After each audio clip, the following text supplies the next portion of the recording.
සිතුවමක් කියන්නේ නිහඬ කවියක්. ඒ කියන්නේ කෙනෙකුට බලා රස විඳිය හැකි කලා කෘතියක්.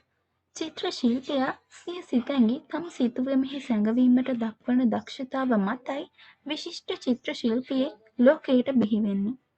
ඒ වගේ අති දක්ෂ චිත්‍ර ශිල්පියෙක් තමයි ලියනාඩෝ ඩා වින්චි කියන්නේ. ඔහු උපත ලබන්නේ ක්‍රිස්තු වර්ෂ 1452 වසරේ ඉතාලියේ ෆ්ලෝරන්ස් නගරයේදී. ඩා වින්චි චිත්‍ර කලාවට විතරක් නෙවෙයි ගණිතය, විද්‍යාව, සංගීතය, ඉංජිනේරු විද්‍යාව, ගෘහ නිර්මාණ ශිල්පය වගේ ක්ෂේත්‍ර කිහිපයකටම දස්කම් දැක්වුවා. ඔහු චිත්‍ර කලාවෙන් පෑ දස්කම් අතර අවසාන භෝජන සංග්‍රහය, පාර්වත මස්තකයේ දේවමෑණියෝ, මොනාලිසා ආදී නිර්මාණ සුවිශේෂී වෙනවා.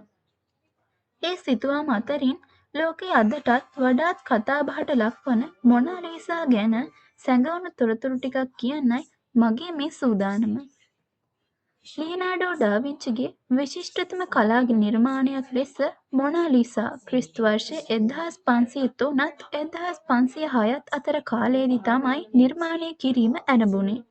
එහෙත් ඩා වින්චි විසින් මොනාලිසා සිත්තම් කිරීම අවසන් කරනුයේ 1517 වසරේදී.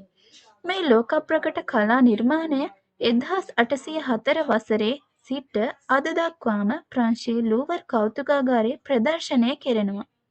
මොනාලිසා සුවිශේෂ වීමට හේතුව එහි දිස්වන ගුප්ත බවයි. ඒ ගුප්ත බව මොනාලිසාගේ දෑස්වලත් සිනහවෙත් දෑත්වලත් සැඟව පවතින බව බොහෝ දෙනාගේ මතයයි. සැබවින්ම එහි ඇයගේ ඇහි බැමි අපැහැදිලි ලෙස නිරූපණය කර පැවතීමත් ඇසපිය දක්වා නොතිබීමත් බොහෝ පර්යේෂකයන්ගේ කුතුහලයට හේතු වී තියෙනවා. අධිසංවේදී කැමරා උපයෝගී කරගෙන ලබාගත් සමීප රූපරාමු ඇසුරෙන් කළ පරීක්ෂණවලට අනුව ඇතැම් පරීක්ෂකයෝ ඩා වින්චි විසින් මොනාලිසා නිර්මාණය කිරීමේදී ඇසපිය හා ඇහි බැම්ම පැහැදිලිව ඇඳ තිබී ඇති බවත් කුමක් හෝ හේතුවක් නිසා ඒව පසු ඉවත් කර ඇති බවත් පවසනවා. ඒ වගේම මොනාලිසාගේ සිනහව ලෝකයේ වඩාත් ආන්දෝලනයට ලක් වූ කරුණක්.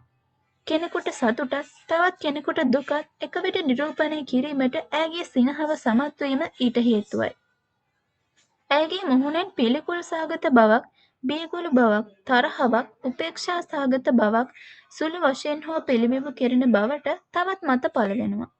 මොනාලිසා තරුණ කාන්තාවක බව ඇතැම් විට පිළිගැනුණත් ඇය තම උදරය මත දෑත් තබාගෙන සිටින ආකාරය ගැබිණි කාන්තාවක් නිරූපණය කරන බව ඇතැමකුගේ මතයයි.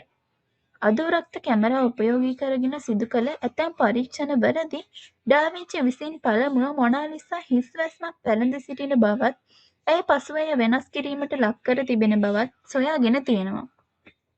මොනාලිසා සිතුවම්ම පමණක් නොව ඇත්තෙන්ම මොනාලිසා යනු කවරෙක්ද යන්න තවත් නොවිසඳුණු ගැටලුවක්.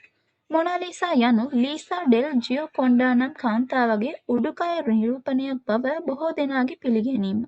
ඉතාලියේ ෆ්ලෝරන්සි පාලකයෙකු වූ මෙඩිසිගේ ආරාධනයෙන් ඇඳි සිතුවමක් ලෙසත් මෙය පිළිගැනෙනවා. එසේම ඇතැමුන්ගේ මතය වෙලා තියෙන මොනාලිසා යනු චීන ජාතික දාසියෙකු වූ ලියනාඩෝ ඩා වින්චිගේ මව බවයි.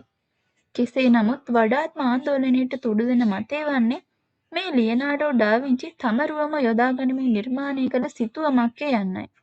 මොනාලිසාට වසර 500ක පමණ ඉතිහාසයක් ඇතත් අදටත් ඇය නොවිසඳුණු අභිරහස් ගොන්නක සැඟව පැවතීමට එකම හේතුව ඒ චිත්‍ර ශිල්පියා සතු දක්ෂතාවයයි. ඒ නිසා මොනාලිසා වගේම ලියනාඩෝ ඩා වින්චි නම් සුප්‍රකට චිත්‍ර ශිල්පියාත් අදටත් ජීවමානයි. ඉතින් තවත් එපිසෝඩ් එකකින් මම ඔයාලව හමු වීමේ බලාපොරොත්තුවෙන් මේ එපිසෝඩ් එකකින් ඔයාලගෙන් සමුගන්න.